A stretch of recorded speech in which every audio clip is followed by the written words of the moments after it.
Overcoming addiction is not an easy journey, but it is possible.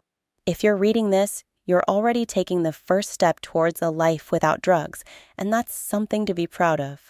It's not about perfection. It's about persistence, self-compassion, and finding healthier ways to cope with life's challenges. Addiction can take many forms, and its grip can be strong, but every day you choose recovery, you're choosing a brighter, more fulfilling future. Let's explore practical strategies and insights that can help you build a life free from the chains of addiction, one step at a time. Admitting that you have a problem is often the hardest part of addiction recovery. It requires a level of honesty and vulnerability that many of us try to avoid, especially when facing something as daunting as addiction. But the truth is, until you acknowledge the impact drugs have on your life, meaningful change can't begin. The first step isn't about conquering everything at once. It's about recognizing that you need to change. The good news? Once you accept this, you've already won half the battle. What makes this step so critical is that it marks the shift from denial to action. According to Dr. Gabor Mate, a well-known expert on addiction, the attempt to escape from pain is what creates more pain. When we stop running and face the problem head-on, we break that cycle. We give ourselves permission to seek help and to believe in a better future. It's okay if this feels overwhelming. Remember, the first step doesn't have to be perfect. It just has to happen. Change doesn't happen overnight, especially when it comes to overcoming drug addiction. It's not just about putting down the bottle or saying no to a pill. It's about fundamentally transforming how you approach life. To get there, you need to think deeply about why you want to change.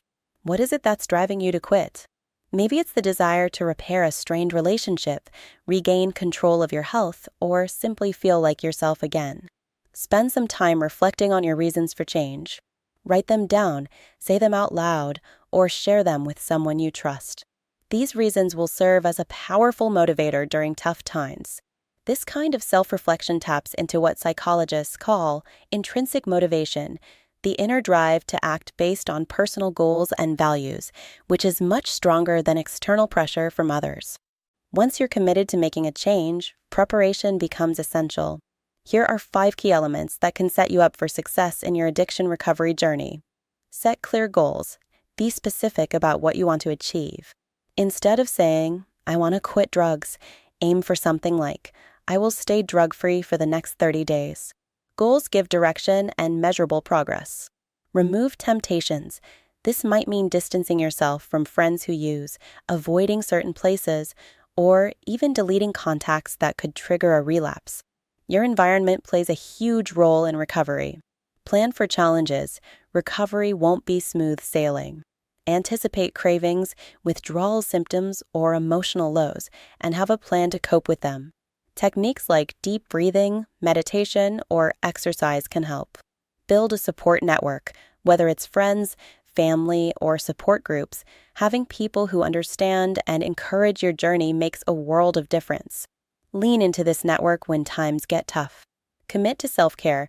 Taking care of your physical and mental well-being is crucial. Regular exercise, balanced meals, and plenty of sleep aren't just nice-to-haves, they're essential components of recovery. No two people experience addiction in the same way, which means there's no one-size-fits-all solution for recovery. The good news is that there are numerous treatment options available, each catering to different needs. From inpatient rehabilitation centers to outpatient therapy programs, the possibilities are vast. The challenge is finding what works best for you. When exploring treatment options, consider what you're comfortable with and what aligns with your goals. Some people thrive in structured environments like rehab centers, where they can focus exclusively on recovery without distractions. Others may prefer outpatient programs that allow them to maintain their daily routines while receiving treatment. Cognitive behavioral therapy, CBT, a widely respected approach in psychology, has proven highly effective in helping individuals identify and change patterns of behavior that lead to drug use. It's essential to remember that addiction recovery is not a linear process. It's more like a winding road filled with detours. Finding the right treatment path for you may take time, but every step forward counts, even if it feels small. There are various treatment programs designed to address the unique challenges of drug addiction. Let's be honest, the journey to recovery is personal, and what works for one person may not work for another. Knowing your options can make a huge difference in choosing the right path forward. Here's a breakdown of the most common types. Inpatient rehabilitation programs offer intensive, structured care where individuals stay at a facility full-time, often ranging from 30 to 90 days. This can be incredibly effective for those who need to step away from their everyday environment to focus entirely on recovery. Inpatient care provides 24/7 support and medical supervision, which is particularly helpful during the initial detox phase. Outpatient treatment programs are more flexible. They allow you to receive therapy and support while continuing with your daily life, work, school, or family responsibilities. It's ideal for those with a stable home environment and a strong support system. However, the flexibility also means more exposure to potential triggers, so it requires a strong commitment to staying clean. Then there's the option of therapy and counseling, which includes individual counseling, group therapy, or family therapy. Cognitive behavioral therapy, CBT, is often a staple here, helping people change the thoughts and behaviors that contribute to drug use. Therapy helps get to the root of why addiction happened in the first place, enabling a long-term solution rather than a temporary fix. Finally, for some, medication-assisted treatment, MT, plays a vital role in managing cravings and withdrawal symptoms, especially for opioid addiction. Medications like methadone or buprenorphine can help stabilize patients while they work on the psychological aspects of recovery. Finding the right treatment program can feel overwhelming, but the key is to consider your specific needs and circumstances.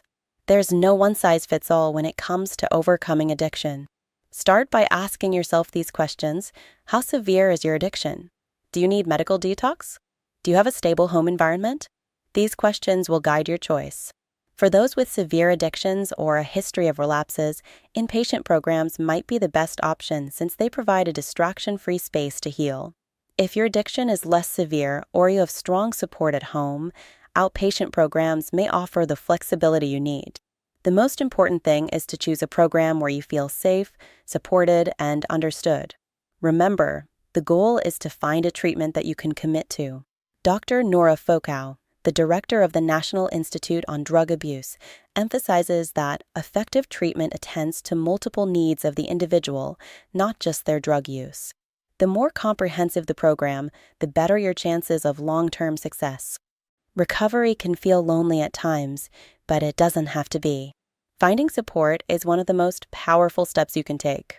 Whether it's family, friends, or a community of people going through the same struggles, having someone to lean on during difficult moments can make all the difference. It's not about being perfect, it's about having people who remind you that you're not alone. Support groups like Narcotics Anonymous, NA, or Smart Recovery provide a safe space to share experiences, gain new insights, and draw strength from others who have walked a similar path. They focus on the power of shared experiences and mutual accountability. The camaraderie in these groups often helps people push through the most challenging parts of recovery. But don't underestimate the value of professional support either. Therapists, counselors, and even coaches trained in addiction recovery can offer personalized advice and strategies to keep you on track. They can help you uncover the psychological triggers that fuel your addiction and replace them with healthier coping mechanisms. At the end of the day, asking for help isn't a sign of weakness, it's a sign of strength. And sometimes, the most courageous thing you can do is to admit that you can't do it all alone. Let's be real. Stress is a major factor that can lead people back into the cycle of addiction. When life gets overwhelming, the temptation to turn to drugs for relief can feel almost unbearable. That's why learning healthy ways to cope with stress is crucial if you're serious about overcoming addiction. The trick is to replace those old habits with new, healthier ones that actually work. One of the most effective strategies is engaging in physical activity. Whether it's a brisk walk, a full workout at the gym, or even yoga, exercise releases endorphins that naturally boost your mood. Studies show that physical activity not only reduces stress, but also helps improve your self-esteem, making it easier to resist cravings. Another powerful approach? Mindfulness meditation. Taking even just a few minutes a day to focus on your breath, clear your mind, and be present in the moment can do wonders. Techniques like deep breathing and guided imagery can help ground you during moments of high stress. Psychologist John Kabat-Zinn, a pioneer in mindfulness, once said, "You can't stop the waves, but you can learn to surf." This is especially true when battling addiction. Sometimes you just need a quick fix to get your stress under control. Thankfully, there are plenty of healthy, fast-acting methods to calm your mind and body without turning to drugs. Here are a few practical strategies you can try. Take a quick break, step outside, breathe in some fresh air, and change your environment. A change of scenery can work wonders to reset your mindset. Practice a 5-minute meditation. Close your eyes, take deep breaths, and focus on the sensations in your body. It's amazing how calming this can be, even in a short amount of time. Listen to music. Put on your favorite song or playlist. Music has the power to shift your mood instantly. Try progressive muscle relaxation. Tense and release different muscle groups in your body to reduce tension and feel more relaxed. Write it out. Sometimes, the best way to release pent-up stress is to put it on paper. Journaling can be incredibly cathartic. If you want to successfully curb an addiction, identifying your triggers is non-negotiable. Triggers are anything, people, places, or emotions that ignite the urge to use drugs. These can be sneaky, popping up when you least expect it. But here's the thing. Once you know what your triggers are, you can prepare for them and avoid them whenever possible. Start by paying attention to when your cravings hit hardest. Is it after a stressful day at work? When you're around certain friends? Or maybe it's when you're feeling lonely or bored. Keep a journal of these moments so you can spot patterns. Once you're aware of your triggers, you can start to plan ways to handle them. For some people, it may mean cutting ties with old friends who still use. For others, it could involve avoiding certain bars or neighborhoods that are filled with memories of past drug use. The point is to set yourself up for success by minimizing exposure to the things that make you want to use. Let's face it, cravings are going to happen. They're a normal part of the recovery process, and they don't mean you're failing. The important thing is how you respond to them. One of the most effective techniques for managing cravings is called urge surfing. It's a mindfulness-based approach where instead of fighting the craving, you ride it out like a wave until it subsides. Cravings often peak and then diminish within 15 to 30 minutes, so if you can wait it out, you're already halfway there. Here's how urge surfing works. When a craving hits, stop what you're doing and take a deep breath. Focus on how the craving feels in your body. Is it a tightness in your chest? A knot in your stomach? By observing it without judgment, you can take away some of its power. You'll find that, just like a wave, the craving will eventually crest and subside. Another effective coping strategy is distraction. When a craving hits, find something to occupy your mind. It could be a hobby, a creative project, or even a puzzle. The idea is to redirect your focus until the craving loses its intensity. Remember, cravings are temporary, but the progress you're making toward a healthier life is lasting. And if you do slip up, it's okay. Relapse is a part of the journey for many people. The key is to learn from it and move forward. Recovery isn't about perfection, it's about persistence. Urge surfing is a powerful technique that can help you manage cravings without giving in. It's based on the idea that cravings, like waves, come and go. Instead of trying to suppress them, which often makes them stronger, you acknowledge their presence and simply ride them out. Here are 3 simple steps to help you navigate these urges. Pause and observe. When a craving hits, don't react immediately. Take a moment to pause and observe what's happening. Ask yourself, what does this craving feel like? Notice the physical sensations, whether it's a tightness in your chest, a racing heart, or a knot in your stomach. Focus on your breath. Now, shift your attention to your breathing.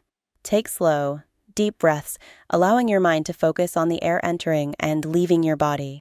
This not only calms your nervous system, but also provides a sense of grounding when the craving feels overwhelming. Let the urge pass. Finally, remind yourself that cravings are temporary. Visualize the craving as a wave rising, peaking, and eventually crashing onto the shore. You don't have to act on it. Just let it rise and fall on its own. Most cravings peak within 15 to 30 minutes, so if you can ride it out, you'll find that it loses its power over you. It's normal to feel like cravings will last forever, but they won't.